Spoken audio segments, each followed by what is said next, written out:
Who's scruffy looking? Welcome to Spiffy Nerd Herd today. My name is Danny. This is Luke. I am your father, Ramirez.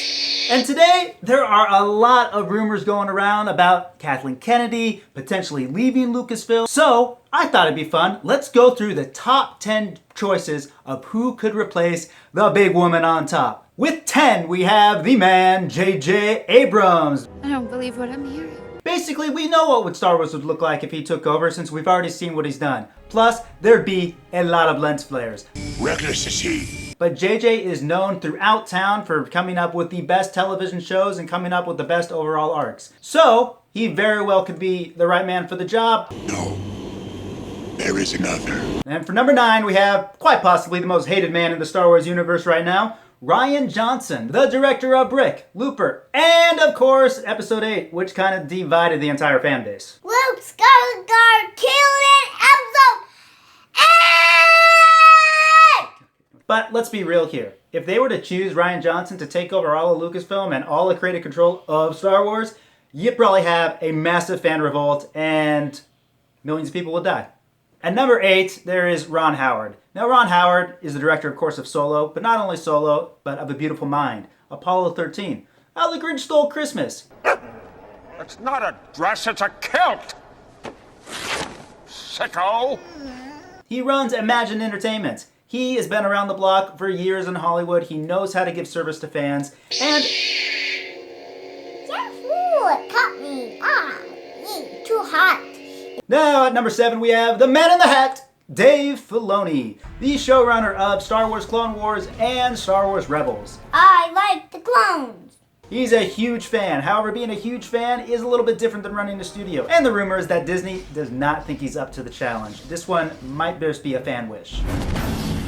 Alright, here's somebody you have probably never heard of. It's a man I interned for when I was a wee lad at Disney. His name is Brigham Taylor. He is the producer of Jungle Book and the soon-to-come Christopher Robin movie. He is also the man that came up with the Pirates of the Caribbean franchise. You know, back when it was good. He's a huge Star Wars fan. He's even got one of these bad boys of Yoda's lightsaber just sitting on his desk. So I really think that he can actually be a great person to run this, although he may not be as well known. And now coming in at numero 5 is Brad Bird, the man behind The Iron Giant, Ratatouille, Mission Impossible Ghost Protocol, and of course, the Incredibles franchise. They destroyed the big giant robot. Ooh. Alright, now Brad Bird is a fantastic storyteller. He knows how to do wonderful franchises, as he has just proved with Incredibles 2. And not only that, he is part of the senior creative team, aka the Brain Trust at Pixar. The dude knows how to deal with multiple stories at once and how to guide franchises in a clear, concise, and not only that, fan-pleasing manner. Alright, at number 4, it is the Fat Man on Batman. And Batman, jump off. Of course, I am referring to Kevin Smith. Oh, what, like you a big fan of the fat? No. So he's more of a Star Wars guy.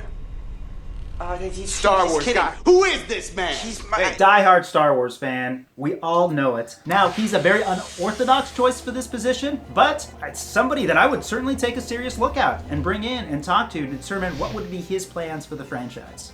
Alright guys, sadly we've been abandoned by Luke, I'm your father, Ramirez, because the garbage truck was outside, so we lost. Now at number 3, the man behind the massive success of the entire Pixar universe, John Lasseter. John Lasseter just recently left Pixar Animation and Disney Animation as their creative heads. He's available, he lives in the neighborhood, he could potentially be a fantastic choice to run Lucasfilm. Coming in at numero 2 is Jon Favreau, the man that brought you the first Iron Man and kicked off the Marvel Cinematic Universe in stupendous fashion.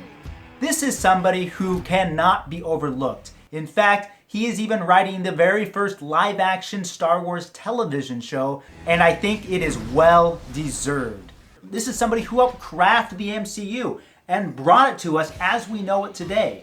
Alright, space nerds, now the moment you've all been waiting for. I'm glad I gave you something to look forward to. This is numero 1. Head honcho, the big cheese, the one, the only, the Steven Spielberg.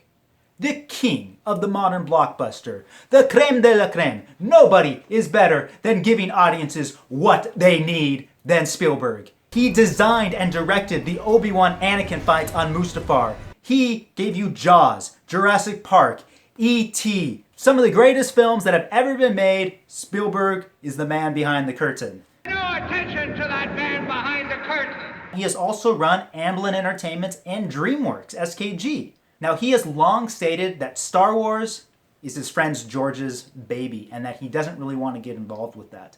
But Spielberg, I beg you to do it. Please come and run Lucasfilm. You're in the twilight of your career. Give it solid 5 years.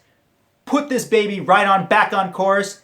And I know that Star Wars can be amazing for generations to come just with your golden, silver, baby bottom-like touch. Shut up and take my money. So that's it, guys. Those are the top 10 replacements for Kathleen Kennedy. If she goes, who do you think's coming in? Who do you think could be a great person to run the Star Wars franchise and to make Star Wars great again? Please tell me. Comment below, subscribe to the channel, show it some love, share it with your friends, families, and fellow nerds.